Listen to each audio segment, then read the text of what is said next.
शिव बाबा याद है ना। ओम शांति। सुनते हैं आज 18 जून 71 के अव्यक्त बाप दादा के मधुर महावाणी। आज की अव्यक्त वाणी का टाइटल है बुद्धि की अलौकिक ड्रिल। आज की मुरली में प्यारे बाप दादा ने कहा ईश्वरीय अथॉरिटी की क्या परिभाषा है। साथ साथ बाबा ने कहा मास्टर ऑलमाइटी अथॉरिटी, उसके आगे कौन सी बात बहुत सहज है। फिर बाबा ने एक और बात स्पष्ट की, लास्ट पढ़ाई कौन सी और लास्ट पढ़ाई का फर्स्ट पार्ट और लास्ट पार्ट कौन सा है।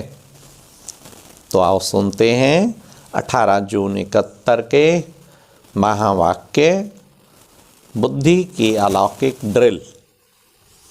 आवाज़ से परे रहना अच्छा लगता है या आवाज़ में रहना अच्छा लगता है। आवाज़ से परे तो परम धाम की स्टेज और आवाज़ में इस दुनिया में। फिर बाबा पूछा असली देश व असली स्वरूप में आवाज़ है क्या। वहाँ पे आवाज़ है, वहाँ तो कितना शांत। तभी कहते ओम शांति कि तुम हो ही शांत स्वरूप।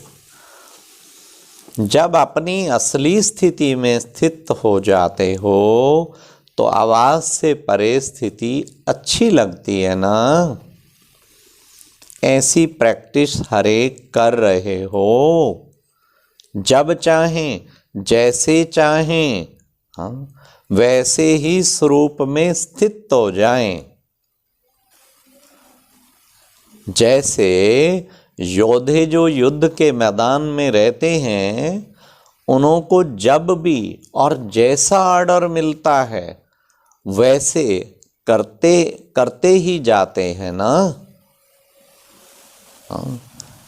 ऐसे ही रूहानी वॉरियर्स को भी जब और जैसा डायरेक्शन मिले वैसे ही अपनी स्थिति को स्थित कर सकते हो।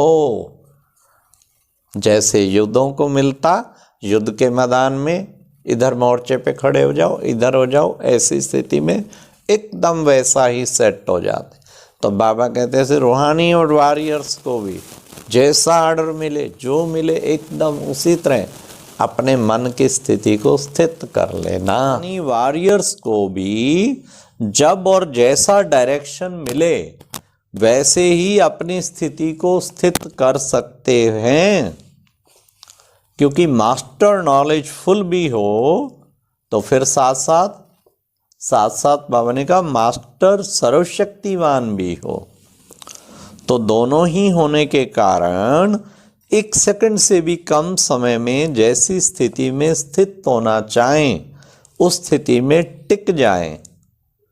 ऐसे रूहानी वॉरियर्स हो।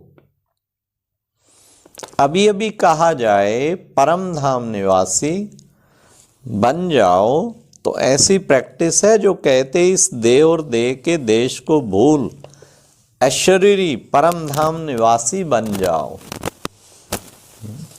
अभी परम धाम निवासी से अव्यक्त स्थिति में स्थित हो जाओ। अभी सेवा के प्रति आवाज में आए। सेवा करते हुए भी अपने स्वरूप की स्मृति में रहे, ऐसे अभ्यासी बने हो। ऐसा अभ्यास हुआ है। वह जब परम धाम निवासी बनने चाहें तो परम धाम निवासी के बजाय बार बार आवाज में आ जाएं। ऐसा अभ्यास तो नहीं करते हो। अपनी बुद्धि को जहाँ चाहो वहाँ 1 सेकंड से भी कम समय में लगा सकते हो। ऐसा अभ्यास हुआ है। मास्टर ऑलमाइटी अथॉरिटी अपने को समझते हो। तो बाबा ने जब ऑलमाइटी अथॉरिटी भी हो तो क्या अपनी बुद्धि की लगन को अथॉरिटी से जहाँ चाहें वहाँ नहीं लगा सकते। अथॉरिटी के आगे यह अभ्यास मुश्किल है व सहज है। जैसे स्थूल कर्मेंद्रियों को जब चाहो जहां चाहो वहां लगा सकते हो ना, तो अभी हाथ को ऊपर व नीचे करना चाहो तो कर सकते हो ना। तो जैसे स्थूल कर्मेंद्रियों का मालिक बन जब चाहो कार्य में लगा सकते हो, वैसे ही संकल्प को व बुद्धि को जहां लगाना चाहें वहां लगा सकते हो। इसको ही ईश्वरीय अथॉरिटी कहा जाता है। जो बुद्धि की लगन भी ऐसे ही सहज जहां चाहो वहां लगा सकते हो। जैसे स्थूल हाथ पांव को बिल्कुल सहज रीति जहां चाहो वहां चलाते हैं व कर्म में लगाते हैं, ऐसे अभ्यासी को ही मास्टर सर्वशक्तिवान, मास्टर नॉलेजफुल कहा जाता है। अगर ये अभ्यासी नहीं है तो मास्टर सर्वशक्तिवान व नॉलेजफुल नहीं कह सकते। बाबा ने कहा ये है मुख्य चीज। जहाँ चाहूँ, जितना समय चाहूँ और जिस स्थिति में अपने को टिकाना चाहूँ टिक जाऊँ। और इसके लिए बाबा ने जो नियम बनाया हुआ है ना, कौन सा, पर के ट्रैफिक कंट्रोल का, उस वक्त होती तो 1 मिनट की बात है, 3 मिनट की, पूरा 1 सेकंड में टिका लें, जहाँ चाहूँ जितना समय चाहूँ। पर आप देखना जिस कर्म में लिप्त होंगे ना, पहले तो ट्रैफिक कंट्रोल बजता रहता है, उसे छोड़ते ही नहीं है, इतने अटैच हो चुके हैं। और अटैचमेंट भी एक विकार है। फिर जो छोड़ते हैं तो वो कोशिश करके पहुंचते हैं, फिर नीचे आ जाते हैं, नीचे कर्म खींच रहा होता है, फिर कर्म के चल रहे होंगे साथ, थोड़ा थोड़ा करेंगे। और इसे ही बाबा कहते सीटी बजी 1 सेकंड में स्थित हो गया। ये एक सबसे इम्पॉर्टेंट चीज़ है। नॉलेजफुल का अर्थ ही है जिसको फुल नॉलेज हो कि इस समय क्या करना है तो क्या नहीं करना है, इससे क्या लाभ है और ना करने से फिर क्या हानि है। यह नॉलेज रखने वाले ही नॉलेजफुल हैं।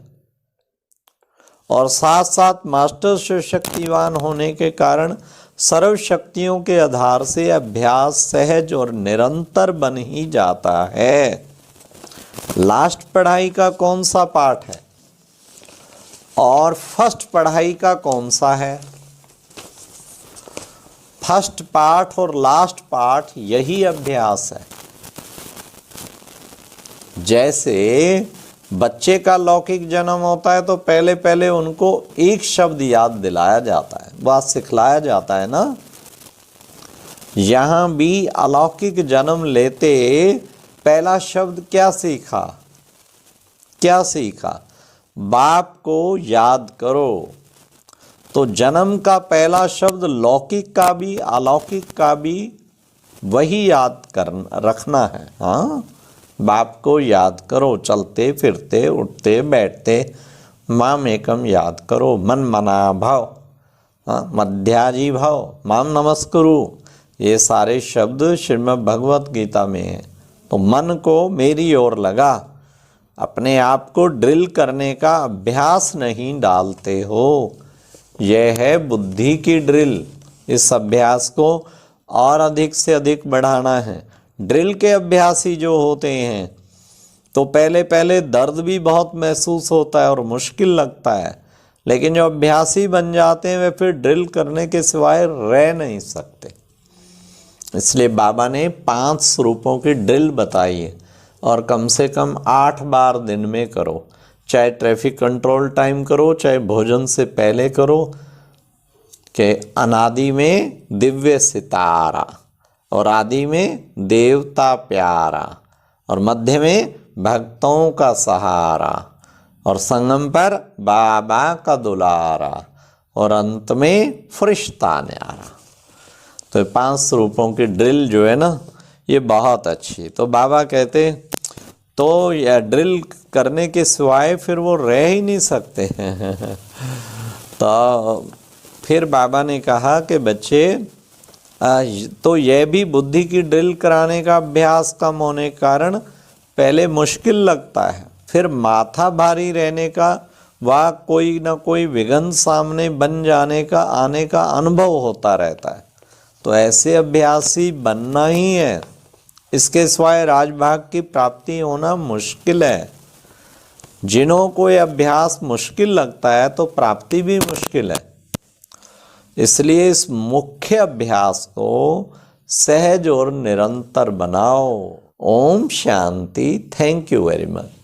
और आज की ये बहुत अच्छी वीडियो भी ज़रूर सुने।